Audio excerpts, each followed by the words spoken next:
Hello everyone, my name is Brayden, this is Airless Cool 9, and in today's video, we are going to talk about the Unearthed Arcana that came out last week, or at least at the recording of this video. This is the Arcane Subclasses update.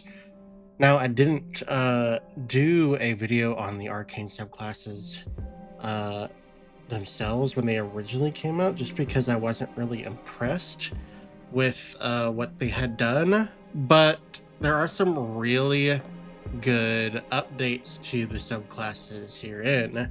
So we're gonna go ahead and start off today by talking about the Arcane Archer, and I want to tell you really about what they have done here.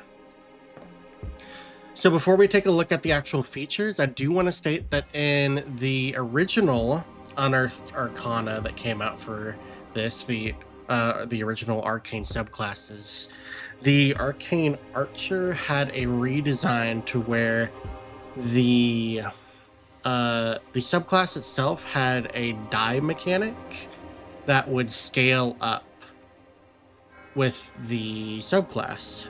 And unfortunately, it didn't really meet the expectations of a lot of people, myself included. The 10th, 15th, and 18th level features were just an increase to the die, which was really lackluster.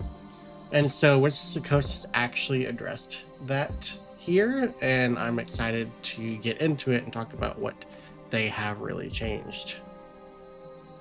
So the Arcane Archer fighter deploys magical effects through enchanted ammunition. The little subtext that give here is that an Arcane Archer studies a unique elven method of archery that weaves magic into attacks to produce supernatural effects. The first Arcane Archer stood watch over their communities and used magic-infused arrows to defeat monsters and invaders. Over the centuries, other species have learned this method of blending magical aptitude with archery. These archers have broadened this method's application to ranged weapons of many kinds into aspects of adventuring life outside of combat. And really the main takeaway here is that Arcane Archers used to specifically only be able to use bows, but now with this rules update, Arcane Archers can now use any ranged weapon. So this really opens up the application of the subclass, which is really nice. So let's go ahead and talk about the first third level feature that Arcane Archers get. So at level 3, we get Arcane Archer Lore. This states that you learn magical theory and secrets of nature, granting you the following benefits. Cantrip. You know either the Druidcraft or Prestidigitation cantrip, and Intelligence is your spellcasting ability for it. Skills. You gain proficiency in the Arcana and Nature skills. If you already have one of these proficiencies, you instead gain proficiency in a different skill of your choice, or 2 other skills if you have both. So I really like that as well. Nice to get some additional skill proficiencies, especially Arcana and Nature, since those are knowledge-based skills, and they're very applicable to this subclass as well. And then Druidcraft or Prestidigitation are also very applicable.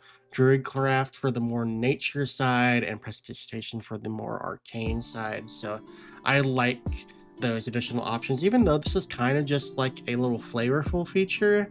I like the little abilities it does give us. So I like getting a cantrip, and I like additional skills. So I do really like this particular feature.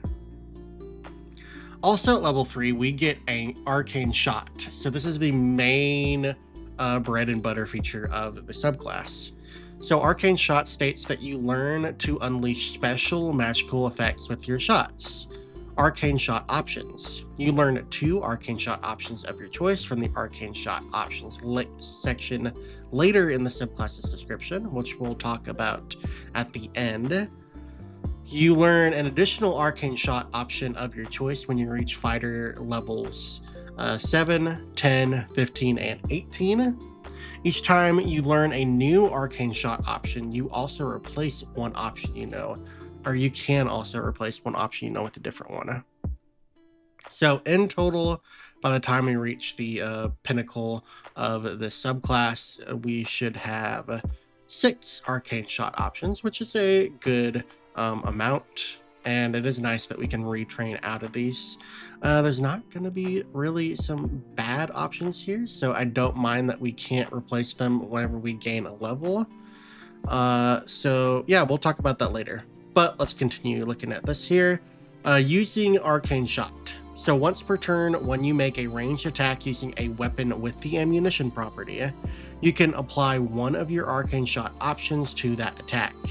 You decide to use the option when you hit a creature and deal damage to it, unless the option doesn't involve an attack roll. There are some options that don't.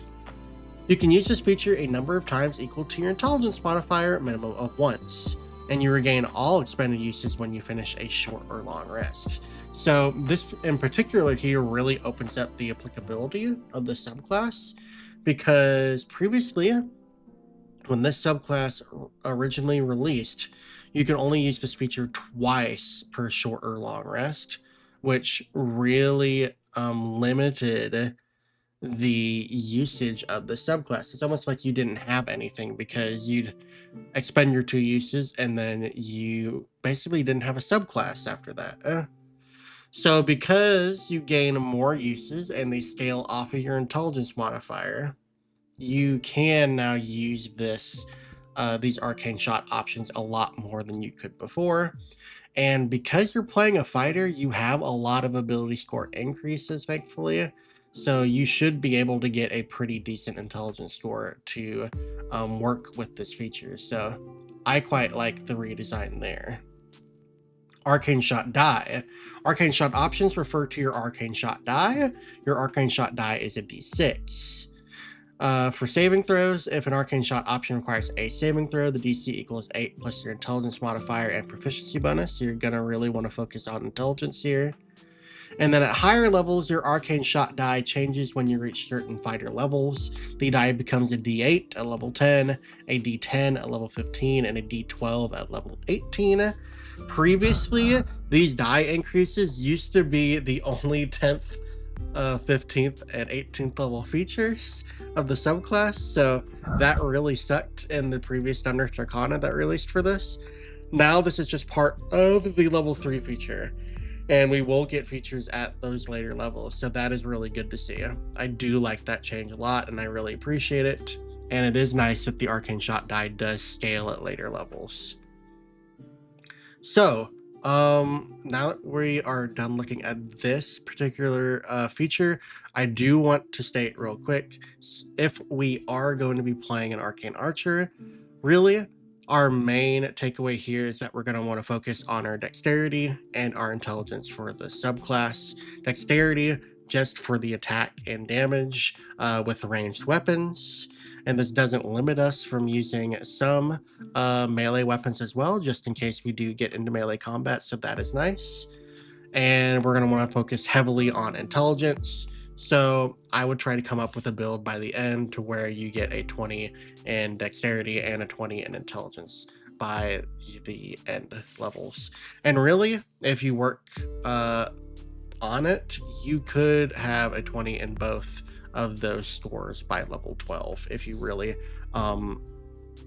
bullline your way through to get those ability scores to those levels. So let's go ahead and move on to the next feature. At level 7, we get Curving Shot. This states that you learn how to direct an errant shot towards a new target.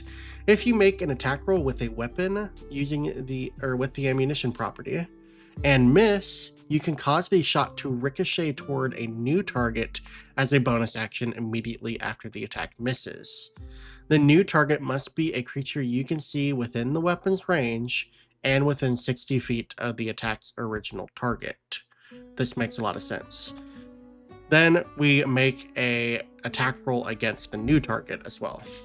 So this is pretty flavorful. Basically, when we miss with an attack, you can spend the bonus action. The ammunition that you just expended will ricochet off of something nearby that creature potentially, and it goes to a new target within 60 feet, and you get to remake the attack roll.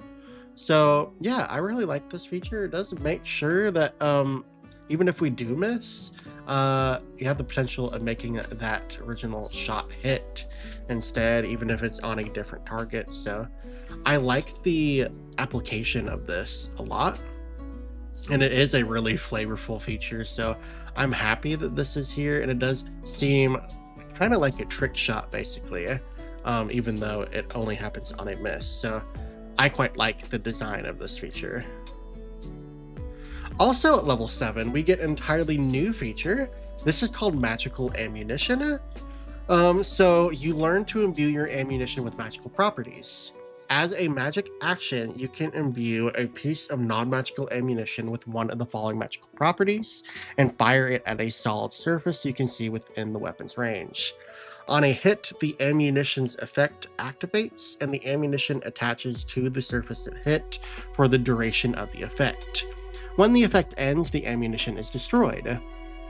Once you use this feature, you can't do so again until you finish a short or long rest. You can also restore your use of this feature by expending a use of your second wind, no action required, so it is nice that they give us an additional way of restoring that feature. If I do have one complaint already, it's the fact that we have to use a whole action to use this particular feature. It would have been really nice if we could just replace an attack, because I do understand that this is supposed to be a utility feature. However, I do see the ability to use this during combat as well.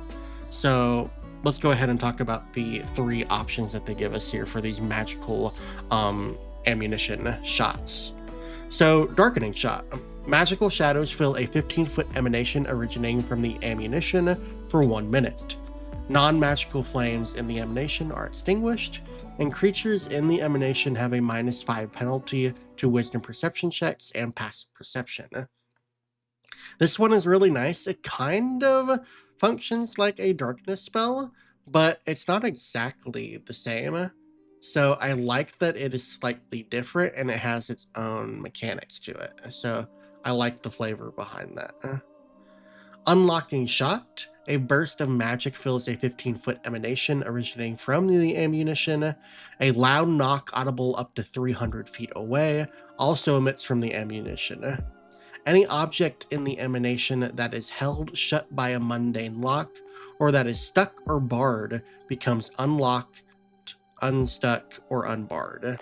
If the object has multiple locks, only one of them is unlocked.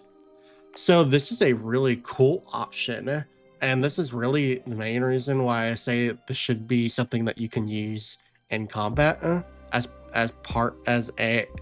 replacing an attack roll, because I can see Unlocking Shot be super useful in those rare circumstances where you maybe need to open a door on your turn and you don't really have the time to waste a full action doing that. I do agree. I do like that there is some restriction on it. Only limiting it to 1 lock at a time is perfectly reasonable. But I think it is really cool. I do like this feature quite a bit, and I can see this being really useful in those niche circumstances where you do need to open something. So yeah, I really like Unlocking Shot as an option. And then finally we have Vine Shot. This is a 60-foot long vine grows from the ammunition. You and other creatures can then climb it. The vine withers away after 10 minutes.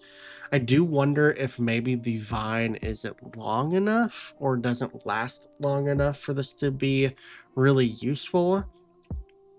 But as it is, I think it's fine.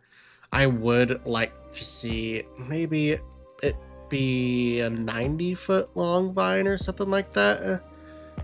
But I don't know. It seems fine, but I would like a little bit more to that option. It just seems kind of bland, more bland than the other 2 options that we have presented. But I do see the obvious applications of it. But yeah, this particular feature, I think overall it's pretty good. My only notes is I would like the opportunity to replace an attack with this option. That way we can use these in the midst of combat. I mean, you can still use it in combat, but you have to spend your whole action to fire one of these. So I would like to see this be you replacing one of your attacks with a application of this feature. And I think that would be really useful. All right, next up, I got the next two features. So at level 10, we get Ever Ready Shot. This was previously at level 7, and it kind of replaced magical ammunition in the previous Unearthed Arcana, but it was slightly different. What they have done now is it says that when you roll initiative, you can regain 1 expended use of Arcane Shot. Previously, this said that whenever we rolled initiative, we regained, or whenever we, it was whenever we had 0 arcane shots and we rolled initiative, we regained expended uses of arcane shot until we had 2 or something like that. And it's a very niche application, so I like that they changed this. This is very easy. It doesn't matter how many expended uses of arcane shot you have. It is something that is going to pop off very often whenever you roll initiative, because I imagine you're going to be using at least 1 arcane shot per combat, so you should be able to use this fairly often, and I do appreciate that. I think this is fairly decent. Level 15, this is a new feature for the subclass. This is called Arcane Burst. It says you can push creatures away from you with your Arcane Mastery.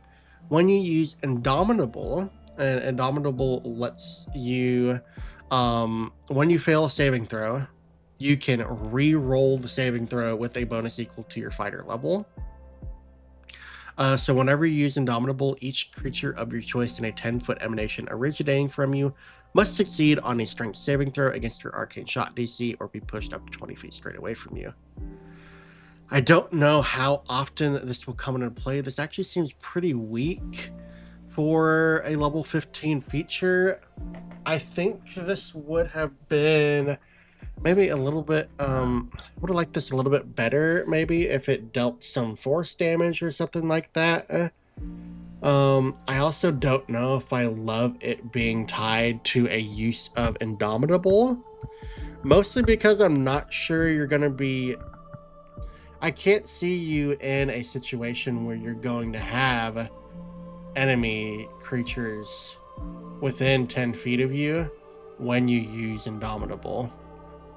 You'd have to be in a really bad place for this feature to go off. And I feel like it's a little bit too niche and too narrow. So I would like to see some revision to this particular feature. And it's very unlikely this will go to a feature Unearthed Arcana, so I would like to see some changes to this whenever it gets into publication. Level 18, Masterful Shots. Now, this is a really neat feature, and I wonder if they should have done this one at level 15 instead and do a different 18th level feature. But Masterful Shots, this one's really cool. It says, you employ agility in your sharpshooting. When a creature you can see misses you with an attack roll, you can take a reaction to move up to half your speed away from the attacker without provoking opportunity attacks. You can then make a ranged attack roll against the attacker as part of this reaction if the attacker is within the weapon's range. I really like this. I feel like this is something that you would use pretty often. I also appreciate that you could take or use this feature and use one of your Arcane Shot options as well for the ranged attack, because this is on a different turn. So I do like the application there. Overall, I think this is a pretty solid feature, and I really like this. I do wonder maybe if this should be a level 15 feature, but I'm honestly okay with it being the capstone just because it is a really good feature. But yeah, no complaints here. I do think this is a pretty interesting feature, and I do really like the application of it. All right, last up we have the Arcane Shot options that we need to talk about. So these have all been redesigned from the 2014 versions. So yeah, let's go ahead and start talking about it. So we have first up, Banishing Shot.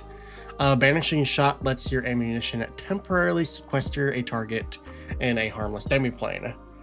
The creature you hit takes additional psychic damage equal to 1 roll of your Arcane Shot die, and it must succeed on a Charisma saving throw or be banished. While banished, the creature has the incapacitated condition and a speed of 0. At the end of its next turn, the target reappears in the space it left, or if that space is occupied, in the nearest unoccupied space.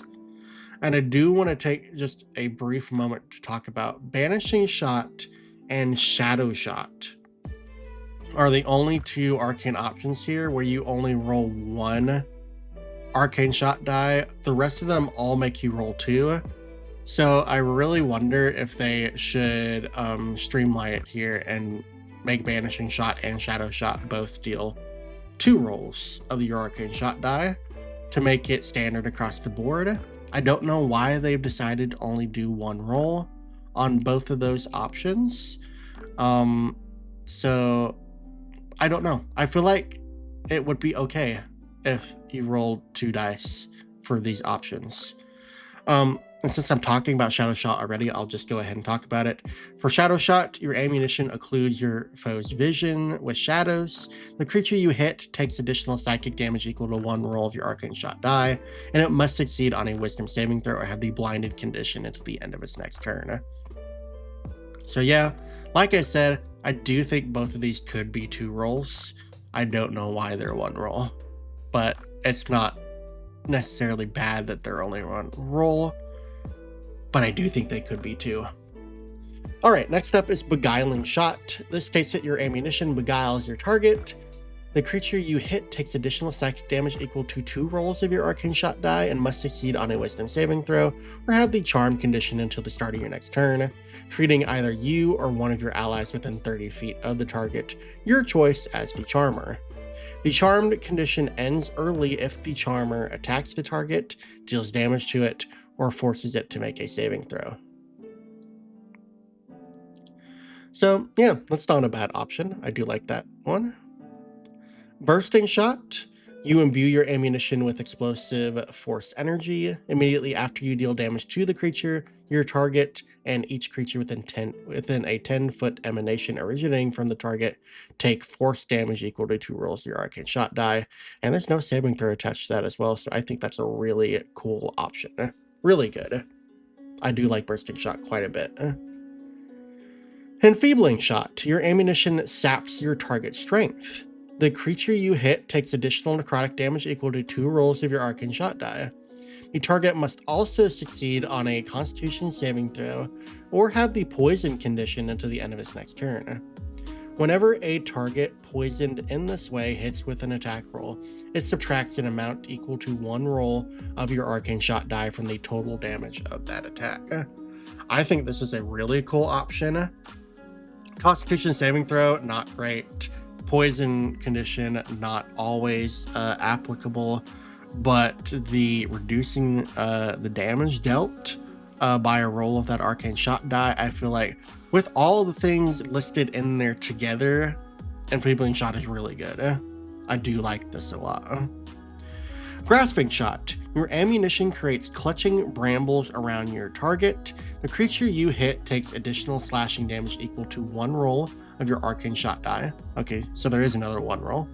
And must succeed on a strength saving throw or have the restrained condition for 1 minute or until you use this option again. The target or a creature within reach of it can take an action to make a strength athletics check against your Arcane Shot DC, removing the brambles and ending the restrained condition on the target on a successful check. Yep, this is another instance where I'm wondering why it's not just 2 rolls.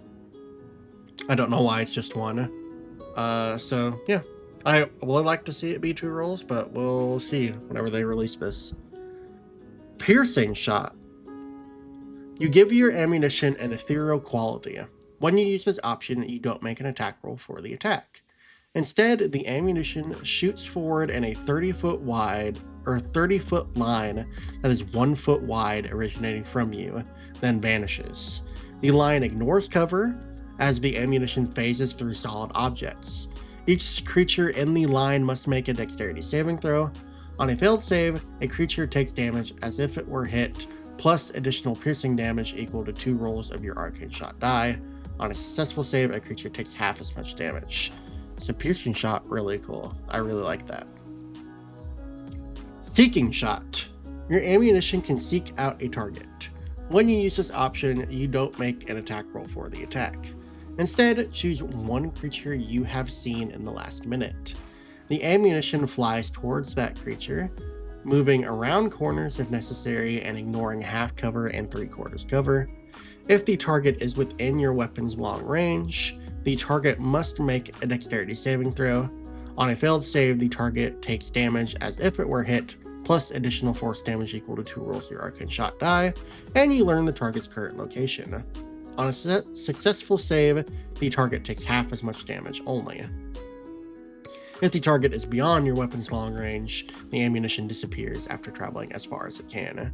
So I do like this one as well. This one's has a broad range of applications, mostly just to find a creature, and I like that it doesn't necessarily require you to see the creature, or just that you have seen it within the last minute. So yeah, I really like that option. And I did talk about Shadow Shot at the beginning, so we're not gonna rehash that option. So yeah, as you can see here, there are, there's 4, 5, 6, 7, 8 options here, and you can learn 6 through the subclass. So yeah, you can just choose your favorite 6 here, and I think there are some pretty good options available. But yeah, those are the Arcane Shot options. And that's gonna be it for this video. So I hope you all enjoyed this. Thank you for watching. If you did, please give the video a thumbs up if you enjoyed it and got to the end here. I greatly appreciate your support. We will talk about the rest of these subclasses in this Unearthed Arcana document, so keep an eye out for those. And I'll catch you all in the next video. See you later.